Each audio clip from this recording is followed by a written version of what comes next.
அனைவருக்கும் வணக்கம். Welcome to வேலை டிஎன் சேனல். தமிழக அரசிடமிருந்து ஒரு அருமையான வேலைவாய்ப்பு செய்தி வெளியிடப்பட்டுள்ளது. தமிழக அரசு தமிழ் வளர்ச்சித்துறையிலிருந்து 4 அலுவலக உதவியாளர் காலி பணியிடமும் 2 துப்புரவு பணியாளர்களுக்கான விண்ணப்பங்களும் வரவேற்கப்படுகிறது என்று செய்தி வெளியிடப்பட்டுள்ளது. வாங்க முழு வீடியோவை நம்ம பார்ப்போம். தமிழக அரசு தமிழ் வளர்ச்சித்துறையிலிருந்து 4 உதவியாளருக்கான காலி பணியிடங்களும், ஒரு துப்புரவு பணியாளர் மற்றும் ஒரு தோட்ட துப்புரவு பணியாளர்களுக்கான வேலைவாய்ப்பு செய்தி வெளியிடப்பட்டுள்ளது. இவ்வேலை பணி நேரடி நியமனம் தான் சொல்லியிருக்காங்க. எந்த ஒரு எழுத்து தேர்வோ இன்டர்வியூவோ எதுவும் வைக்க மாட்டாங்கன்னு சொல்லியிருக்காங்க. வாங்க இதோட ஃபுல் டீட்டெயில் பார்ப்போம். அலுவலக உதவியாளருக்கு கல்வி தகுதியை பொறுத்த வரைக்கும் 8ஆம் வகுப்பு தேர்ச்சி பெற்றிருந்தாலே போதுமானதுன்னு சொல்லியிருக்காங்க. அடுத்தது, இன சுழற்சி முறையிலே இந்த காலி பணியிடங்களுக்கான இடம் நிரப்பப்படுகிறது. பொது போட்டி, அதாவது ஜென்ரல் கேட்டகிரியில் ஒருத்தவங்களுக்கும் ஆதி திராவிடர்களில் ஒருத்தவர்களுக்கும் மிகவும் பிற்படுத்தப்பட்டோர் மற்றும் சீரமைப்பாளர்கள்லேருந்து ஒருத்தவரும், அதில் மாற்றுத்திறனாளிகளுக்கு முன்னுரிமை கொடுப்பதாகவும் இதில் சொல்லியிருக்காங்க. அடுத்தது,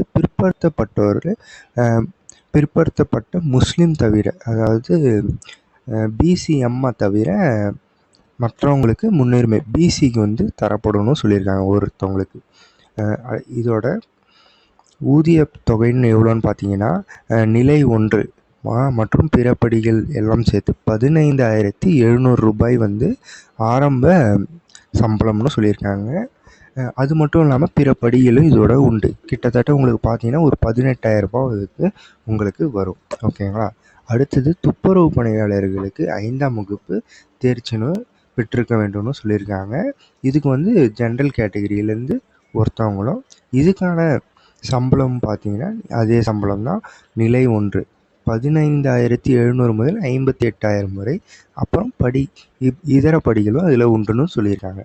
அடுத்தது, 3வது பார்த்தீங்கன்னா தோட்ட துப்புரவாளர். இவங்களுக்கும் 5ஆம் வகுப்பு தேர்ச்சி பெற்றிருக்கணும். இதுவும் என்னன்னு பார்த்தீங்கன்னா பொது போட்டினா ஜென்ரல் கேட்டகிரியிலேருந்து ஒரு ஆளை எடுக்கிறாங்க. இதற்கான ஊதியம்னு பார்த்தீங்கன்னா 4,100 முதல் 12,500 ரூபாய்னு சொல்லியிருக்காங்க. இது சிறப்பு கால ஊதிய நிலை 2ன்னு இதை குறிப்பிச்சிருக்காங்க. ஓகேங்களா? அடுத்தது பாருங்கள். மேற்காணுள்ள பணிகளுக்கு விருப்பமுள்ள தகுதிகள் கடவுச்சீட்டு அளவு, அதாவது பாஸ்போர்ட் சைஸ் ஃபோட்டோ, உங்களோட அட்ரஸ், பிறந்த நாள், மதம், இனம், கல்வி தகுதி, முன்னுரிமை, குடும்ப அட்டை, வாக்காளர் அட்டை ஆகிய விவரங்களை மற்றும் தகுந்த சான்றிதழ்களை 26/7/2024 இந்த தேதிக்குள்ளார அஞ்சல் மூலமாகவோ இந்த முகவரிக்கு அனுப்ப வேண்டும்னு சொல்லியிருக்காங்க. இதற்கான முகவரியை நான் வீடியோ டிஸ்கிரிப்ஷன்லேயும் தெளிவாக நான் கொடுத்துருக்கேன். நீங்கள் அதுலேயும் பார்த்து செக் பண்ணிக்கோங்க. முகவரியை பொறுத்த வரைக்கும் பார்த்தீங்கன்னா, தமிழ் வளர்ச்சி துணை இயக்குனர், தமிழ் வளர்ச்சி இயக்கம், தமிழ்ச்சாலை, சென்னை 6,08,000ன்னு சொல்லியிருக்காங்க. அது மட்டும் இல்லாமல் இந்த காலி பணியிடங்களுக்கு விண்ணப்ப படிவம் www.tamilvalarchithurai.com இருக்கணும்னு சொல்லியிருக்காங்க. ஆனால் இதுக்கான டாக்குமெண்ட்டை நான் கீழே வீடியோ டிஸ்கிரிப்ஷன் லிங்க் கொடுத்துருக்கேன். நீங்கள் அதை கிளிக் பண்ணிங்கன்னா உங்களுக்கு ஸ்ட்ரைட்டாக அந்த விண்ணப்ப படிவத்திற்கு உள்ளார போகும். வாங்க அந்த விண்ணப்ப படிவம் எப்படி பூர்த்தி செய்ய வேண்டும்ன்றதையும் நம்ம இந்த வீடியோவில் பார்ப்போம். விண்ணப்ப படிவம் பொறுத்த வரைக்கும் இந்த மாதிரி தான் இருக்கும். டவுன்லோட் பண்ண உடனே என்னென்ன கேட்டிருக்காங்கன்றதை நம்ம இப்போ பார்ப்போம். இப்போ இதில் பாருங்கள், நம்ம அப்ளிகேஷன் ஃபார்மை எடுத்த உடனே ஃபஸ்ட்டு உங்களோட பாஸ்போர்ட் சைஸ் ஃபோட்டோவை இங்கே ஒட்டணும். அடுத்தது பார்த்தீங்கன்னா, நீங்கள் எந்த காலி பணியிடங்களுக்கு விண்ணப்பிக்கங்கன்றதையும் இதில் குறிப்பிடுற மாதிரி இருக்கும். இதில் பார்த்தீங்கன்னா அலுவலக உதவியாளர், துப்புரவாளர்களுக்கான நிலை 1 இதில் எதுவும் நீங்கள் இதை டிக் பண்ணணும். அடுத்தது, அப்படி இல்லையா தோட்ட துப்புரவாளராக இருந்தால் இதில் டிக் பண்ணிக்கணும். அடுத்தது பார்த்தீங்கன்னா தன்விவர குறிப்பு கேட்டிருக்காங்க. பதவிக்கு எந்த பதவின்றதை இதில் குறிப்பிட்டு நம்ம எழுதணும். ஓகேங்களா?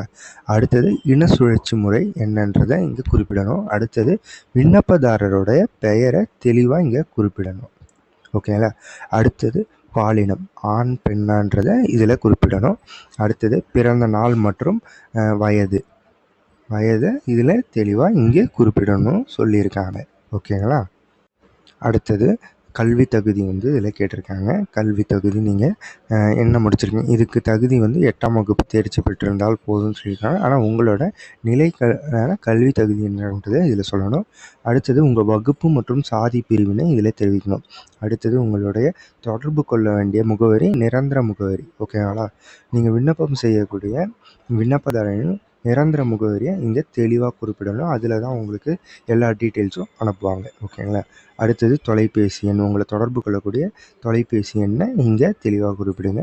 அடுத்து பிற தகவல்கள் ஏதேனும் இருப்பினும் மாற்றுத்திறனாளிகளா இல்லை வேறு ஏதாவது இருக்கிறதான்றதை இங்கே தெரிவிக்க வேணும். ஓகேங்களா?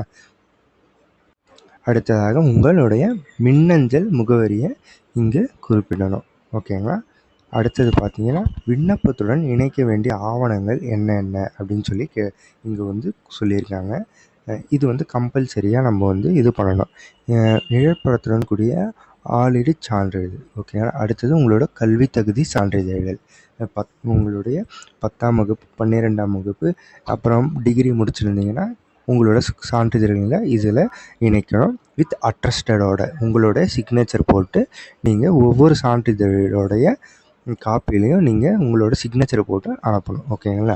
அடுத்தது ஜாதி சான்றிதழ், அதாவது கம்யூனிட்டிக்கல் சர்டிஃபிகேட்டு உங்களது இ-சேவை மையத்தில் எடுக்கக்கூடிய ஜாதி சான்றிதழையும் இத்துடன் இணைக்க வேண்டும். அடுத்தது குடும்ப அட்டை மற்றும் வாக்காளர் அட்டை மற்றும் ஆதார் அட்டை இதற்கான நகல்களையும் இதோட இணைச்சி அனுப்பணும். இது மட்டும் இல்லாமல் வேறு ஏதாவது அனுப்பணுமா சார் அப்படின்னு கேட்டிங்கன்னா, இங்கே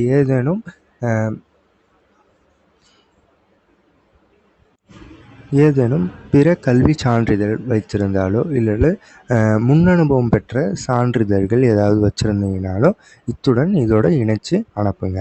இதற்கான முகவரி, அதாவது இந்த தபால் அனுப்பக்கூடிய முகவரியை நான் கீழே வீடியோ டிஸ்கிரிப்ஷன் கீழே நான் லிங்க் கொடுத்துருக்கேன்.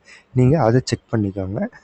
இதற்கான கடைசி தேதி பொறுத்த வரைக்கும் என்னைக்குன்னு பார்த்தீங்கன்னா 27/7 இந்த மாதம் 27/7ஆம் தேதி மாலை 5 மணிக்குள்ளார இந்த விண்ணப்பத்தை விண்ணப்பிக்க வேண்டும். அதாவது இந்த விண்ணப்பத்தை அஞ்சல் மூலமாகவோ இல்லை நேரடியாகவோ அங்கே எடுத்துகிட்டு போயிட்டு கொடுத்துடணும். ஓகேங்களா? ஓகே ஃப்ரெண்ட்ஸ், இது போன்ற மேலும் தகவல்களை தெரிஞ்சுக்கொள்ள நமது சேனலை சப்ஸ்கிரைப் செய்து கொள்ளுங்கள். நன்றி.